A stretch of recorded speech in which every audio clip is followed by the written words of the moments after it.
Hello everyone, and thank you for clicking on another one of my videos. I am Screen Scene Guru, and tonight I'll be covering the last couple episodes of ANDOR Season 2. I have caught up on all 12 episodes now, so this is my full review for the series. Picking up where I last left off, I did a video on the first 5 episodes, guys, so you can go back through my channel and check those out. But going into episode 6, we've got What a Festive Evening. Cassian opposes Luthen's plan for Gorman rebels and his attempt to recruit Bix.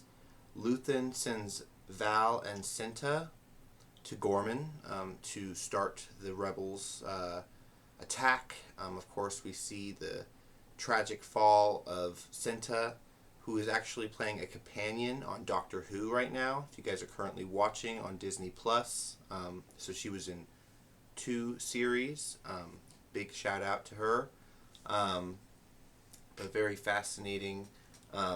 This was the beginning part of the party episode, so we got to see Mon Mothma and her husband attend a party in Coruscant, which was very well done up. I liked the style of the buildings, and they're really well shot in 4K. Better iconography, a depiction of a futuristic city, I think, in this Star Wars show. Just depicting the ships in space as well. Very visually spectacular. Like the scene in Episode 1 when Andor stole the experimental TIE fighter, the Avenger. I thought that was fantastic because it was so crisp and so clean when he was using all the weapons to cut a hole in the door. I thought that was really fun. But going into episode 7, we've got Messenger. Yavin is growing. Dedra's on Gorman. Cassian heeds a call to arrive for the second time, this time to take out Dedra. So very interesting. He's playing the assassin role. You know, we know him to play in Rogue One. This time, going after a high ISB member who's been, oppressing the planet for years. They've been propaganding the rebel insurgency there so they can mine Gorman. So I thought that was very interesting that they played up to that propaganda. Kind of what's happening currently, the gaslighting of the news. So going into episode 8, Who Are You? I thought this was a really awesome episode. Also really tragic for the people of Gorman. They kind of play it up like they're the French during the occupation of World War II, Germany, or very much like the current conflicts of the world like Ukraine and Russia. We see the people of Gorman take to the streets, trying to fight the Empire and what they're doing to their planet. We see them talking about mining vessels dropping out of the atmosphere, getting ready to go to work on the planet. We don't actually get to see the mining vessels. I wish we did, because that would be visually really cool. But of course we get to see the people round into the square and then provoked into attacking. We see the snipers attack a small group of Imperials, which lead to the Imperials slaughtering the Gormans. So that was very interesting to see. We saw Cyril kind of break bad with Dedra, kind of choking her and asking her, what are we really doing here on this planet? Why have we been sent here? And her confessing about this mineral that they've wanted for shielding for the Death Star. So very interesting that we kind of see that Cyril is shell-shocked by this, and we kind of wonder if he's going to become a good character. But then, of course, once he sees Cassian there, he tries to fight him, tries to kill him, and of course the line he reads, who are you? And kind of gives Cassian a moment to where he's taken out by, of course, the dad, the old man from Gorman, who basically never trusted Cyril, he knew that he was always a plant sent there to kill them or to get rid of them for whatever they wanted. So it's very interesting.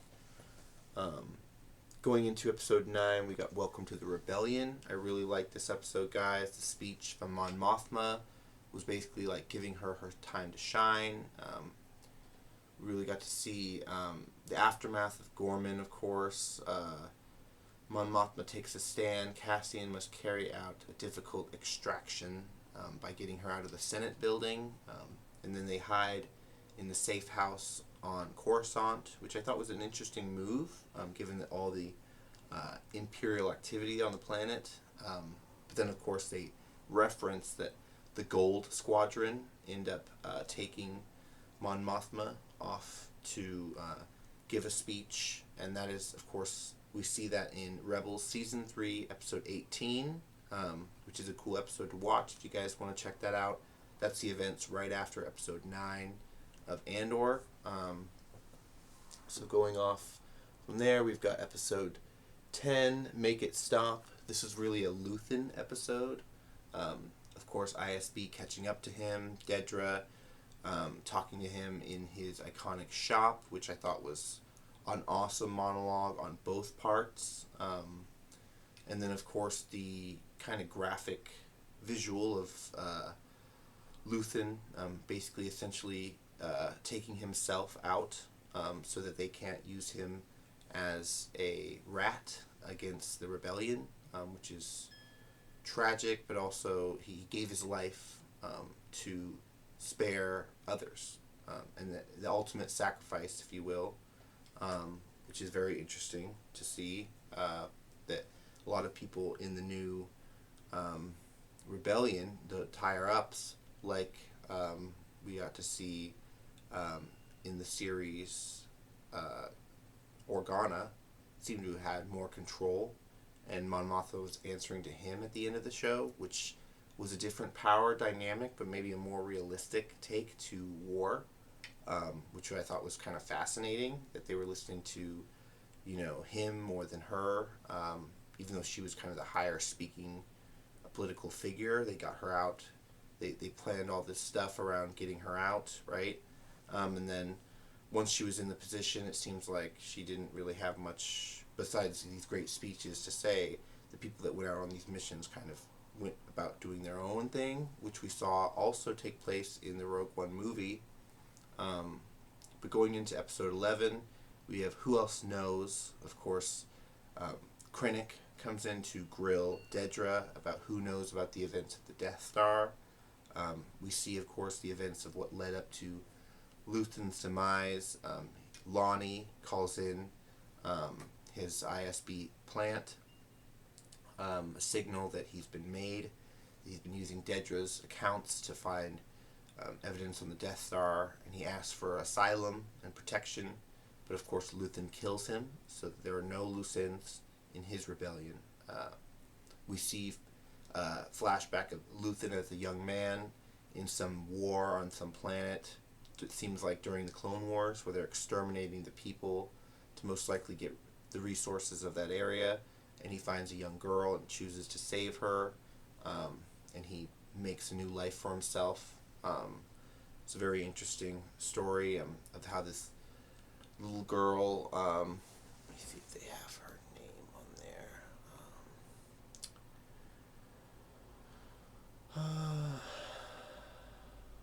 Rebels. Cyril, that was Imperial. Kayla. Kayla, who also had his assistant. We got to find out her relation to him, adopted daughter, also the sole reason for the rebellion. She kind of influenced Luthen to begin this mission of taking on the Empire whenever they saw them. So that was very interesting to see.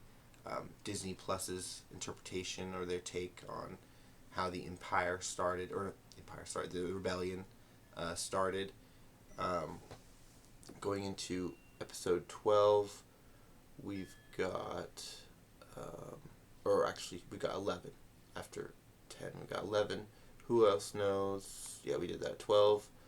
Jeddah, Kyber, Urso. Um, Interesting for this episode. I thought the finale was a little bit confusing for some people that didn't know all the details related to Rogue One. It's a very good fit for right before Rogue One. But the fact that Cassian returns to Yavin, of course, after his mission leaving to pick up um, Kayla, um, Kayla, um, after she has to take out Luthen at a Coruscant hospital, she sneaks away and she's transmitting a distress signal using their message boards, which eventually ISB and the Empire finds out how they are doing this. And of course, they try to capture them, but they have their K2S2, which is that big droid they show off, voiced by Alan Tudyk. I thought that was really fun to see.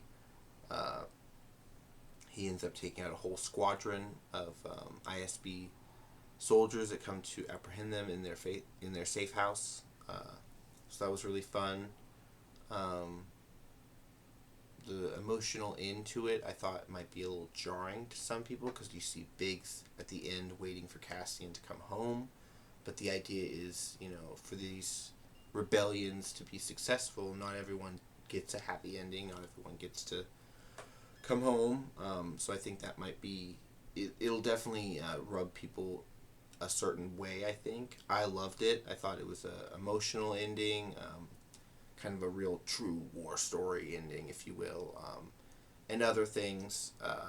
The story of Luthen, how a lot of people in the higher ups of the rebellion didn't trust him because he had his secrets and he didn't want his people sharing information. A lot of people got sacrificed in the name of his rebellion, so they didn't like his method of things. But if it wasn't for him and if it wasn't for Kayla, there would be no rebellion. They would still be under imperial rule. So I thought that was very fascinating. This sets up Rogue One perfectly, and then A New Hope, obviously, our original trilogy, which I think is the true heart of Star Wars. They wanted to, pay an homage to what led up to the rebellion, and what could be harsh, authoritarian dictatorship across the galaxy. It has always been social commentary, political satire that has always inspired the generation or the culture it's inspired by. But I think this particular season on Disney Plus was released perfect timing. It does have something to say, I think, about the times we are living in. I think it inspires people to speak up, if they're seeing injustices out there and things like that. I think that it should, get people to question the laws that are being changed currently, and the choices that we've made.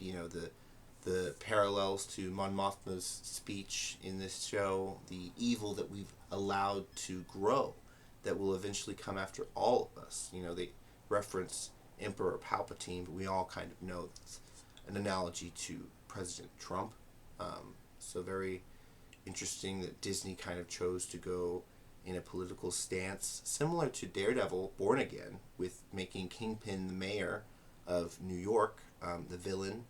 So interesting. I see a lot of people are questioning why they're doing that. I think it's for views and clicks. Of course, they want to appease a certain amount of people, but not just appease. This is also going towards showing people where we are at, trying to wake people up to get people to get in motion, take a stand, if you will, in a cause for justice, hope for a better future for all of us. This isn't just about one particular party or group or class. This is about the collective overall. So I thought that was very interesting. All of the stuff in it was very telling, if you will. So that was my overall review of Andor. Have you guys seen it? Are you going to watch it? Let me know down below. Make sure you guys are liking the videos. You can comment down below on what your thoughts are. You can share the video if you like. I'm definitely going to be making a couple more of these. Going into a few notes before I leave, I have caught up a little bit in this Heir to the Empire. I'm now on chapter 16, guys. So I'm almost halfway through the book, if you guys can see there. Really good story.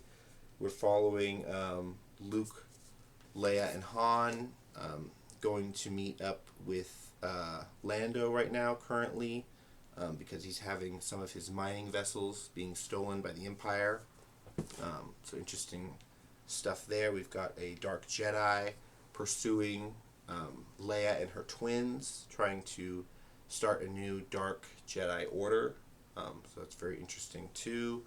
Similar to the events of Ahsoka, they are continuing that with Dave Filoni and Jon Favreau. So I'm catching up on the book. Going into a bit of light movie news, guys. We've got a little bit of topics to discuss. Brad Pitt's F1 trailer recently dropped, and I thought it was a really cool look into the racing world. Shot, of course, by the director of Top Gun Maverick. So, of course, we know we're going to get an awesome cinematic experience. Going into our next bit of news, we've got Neve Campbell is in talks to portray Polaris in Avengers Doomsday, which is a very interesting role, an X-Men character, or Brotherhood of Mutants character, if you will. She is the daughter of Magneto, so she would fit in well in this cast list. Seems like Avengers Doomsday, they're going with a House of M storyline, or very similar, with all these characters showing up. But Neve Campbell joining the cast of Avengers Doomsday would be perfect, in my opinion. We've also got Michael B. Jordan is signing on to direct and maybe produce a Creed series about the boxing gym. So that's really cool to see. We have been waiting to hear about Creed 4. So far, it has been greenlit from Amazon, but we've yet to see when we're going to get it. But now we've got the confirmation of a Creed series, so that's really fun to see. Potentially, then we got the first teaser for Spider Noir, also from Amazon, with Nicolas Cage. I thought this was an interesting look at the character. I wasn't sure what we would get from Spider Noir.